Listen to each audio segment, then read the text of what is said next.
Picture the moment you open your eyes in the morning. Before you have even formed a clear thought, you sense a weight pressing on your chest. Not a physical mass but a heaviness that feels strangely familiar. By lunchtime it has a voice. The colleague who never stops complaining, the social media feed dripping with outrage, the memory of last night's argument echoing like static. None of these influences touch your body, yet each leaves an energetic fingerprint. By nightfall you are drained, asking yourself why a perfectly ordinary day felt so hard. That invisible heaviness is not imagination. It is the residue of low vibrational energy you have absorbed. Every conversation, every room, every headline carries a frequency. When those frequencies resonate with fear, resentment, or despair, they tug at your own field like weights on a balloon, pulling you below your natural altitude. Protecting your energy is therefore not a luxury reserved for mystics. It is daily hygiene for anyone who wishes to meet life with clarity, purpose, and genuine vitality. Everything in the universe vibrates. Atoms pulse, thoughts ripple, emotions hum. High frequencies feel expansive, joy, gratitude, creative flow, deep peace. Low frequencies feel contractive, anxiety, cynicism, chronic tension. None of us lives exclusively at one pole or the other, but the dominant tone you carry determines what you notice, what you attract, and how you interpret experience. Imagine your consciousness as a radio receiver. Tune it to a joyful station and you pick up melodies that match. Keep it locked on static and even moments of beauty sound muffled. 3 warning lights on the dashboard tell you when your receiver has drifted out of alignment. The first is emotional exhaustion, that stubborn fatigue sleep cannot cure. You may be getting 7 hours a night yet wake up already tired, because the mind kept the lights on while the body was trying to rest. The second signal is the loop of negative thoughts, phrases that play like scratched vinyl.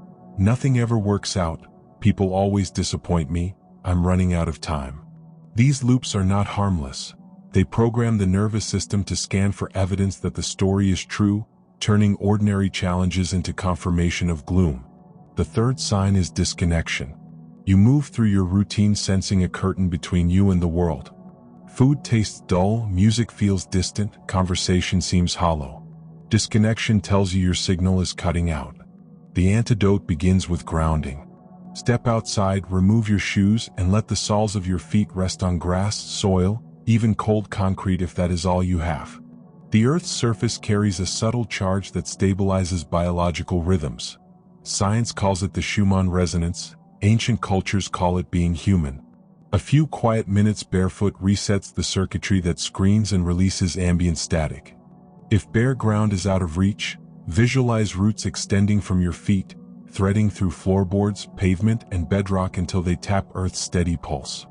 Exhale as though any stray currents are draining through those roots. Once grounded, cleanse the field you carry. Many traditions burn herbs for this purpose, not as superstition but as chemistry. Sage smoke alters airborne ions and carries botanical oils that neutralize microbes. Light a small bundle, let the smoke drift around the places you inhabit, bedroom corners, workstation, the seat of your car. While the tendrils swirl, imagine them lifting stale emotions the way morning fog lifts when the sun rises. If smoke is not practical, sound works just as well. A simple chime, a singing bowl, even a steady hum from your own throat releases vibrational knots. Sound is vibration made audible, let it rinse the unseen. Protection also requires boundaries, and boundaries start as sentences. I'm not available for that conversation right now. I need the weekend to recharge. Spoken calmly, repeated consistently, these phrases draw a luminous line around your energy. At first the mind may whisper that you are selfish. Remember, a boundary is generosity in disguise because it prevents resentment from poisoning connection. A relationship that respects limits lives longer than one sustained by silent sacrifice. Mindfulness strengthens the boundary from within. Sit each morning, even if only for 5 minutes, and watch the breath without trying to improve it.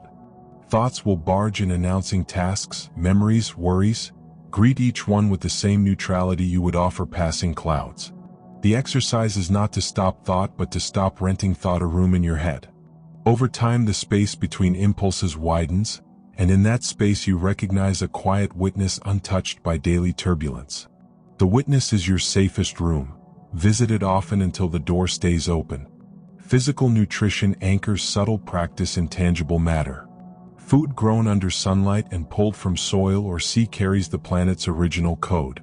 Processed calories may keep you alive, but living enzymes, minerals, and clean water keep the signal clear.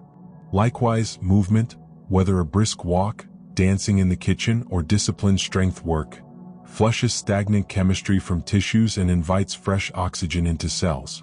The body is not a prison for spirit, it is the amplifier. Keep the amplifier in tune and the music rises easily. Emotional nutrition matters as much as vitamins. Gratitude is protein for the psyche. Each night recall 3 specific moments that went well: a joke that made you laugh, a stranger who held the elevator, the scent of coffee at dawn. Let the memory swell until it fills your chest. Gratitude is not denial of difficulty. It is acknowledgement that light persists alongside shadow. The more you notice, the brighter the channel becomes. Social nutrition is equally potent. Humans are magnetic. We calibrate to whichever field is strongest nearby. Seek conversations that lift, not because they flatter but because they inspire sincerity. Pay attention to how you feel after meeting someone. If you leave lighter, linger. If you leave drained, step back. Energy communicates faster than words. Trust its message.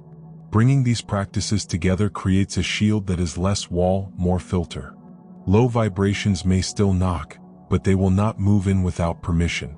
You will notice fatigue sooner, interrupt negative loops before they spiral, and restore connection before disconnection hardens into numbness. Protection, then, is not isolation from life but intelligent participation in it. The goal is not to float above difficulty but to meet it with an unburdened heart. As you finish listening, feel your feet, inhale slowly, exhale even slower, and remember, your field is sovereign territory.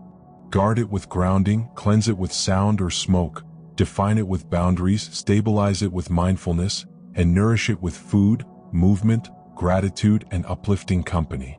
Do this not once but daily, the way you brush your teeth.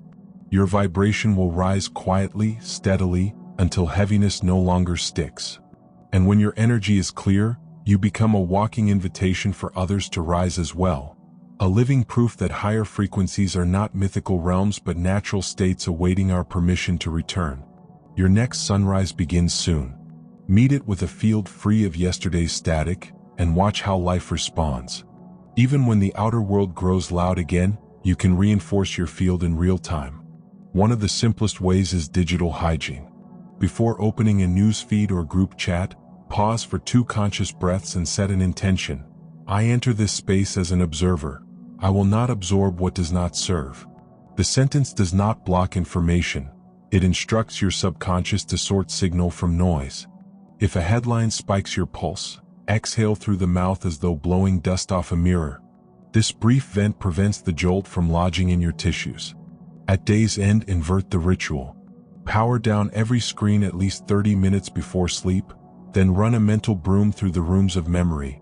Meetings, messages, stray worries. Picture each scene dissolving into soft light, as if ink were diffusing in water.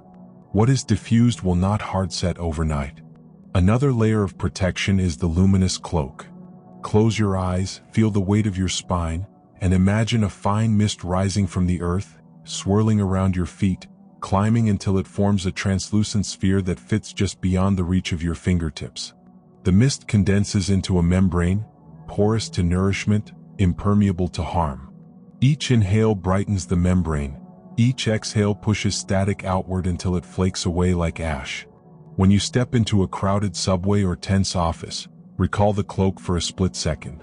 The mind may protest that nothing happened, yet the nervous system registers the signal and adjusts posture, breath, micromuscle tone. Your biology becomes an active talisman. Joy is the cloak's power source. Not the performative euphoria of social media, but quiet delight in ordinary moments. The click of a kettle, sunlight ribbing a curtain, the spontaneous pun that makes your friend groan. Joy vibrates higher than any shielding technique you can memorize because it is not added to your field, it is your field remembering its native tone. Cultivate it deliberately but lightly. Keep one playlist that never fails to lift you, one poem or prayer within arm's reach, one spot in the city or the forest where you can stand and feel bigger than your name. Finally, channel excess energy outward. The surest way to keep low vibration from stagnating inside you is service. Write a note of genuine encouragement, hold a door, send a small anonymous donation. When you let surplus light flow, it creates a current that pulls fresh light in. The circuit stays bright. Parasitic frequencies cannot cling to a surface in motion. Night returns, morning returns, and so will low vibrations. They are part of the weather of consciousness. Yet with grounding, cleansing, clear boundaries, mindful presence, embodied nourishment, digital discernment, luminous visualization, deliberate joy, and humble service, you become the calm eye inside any storm. You do not fight darkness, you illuminate it. You do not fear contamination, you transmute it. Walk through the world like that, and even places long steeped in heaviness will begin to feel lighter the moment you enter. Proof that your protected energy is not only a personal refuge but a silent blessing offered to every life you touch.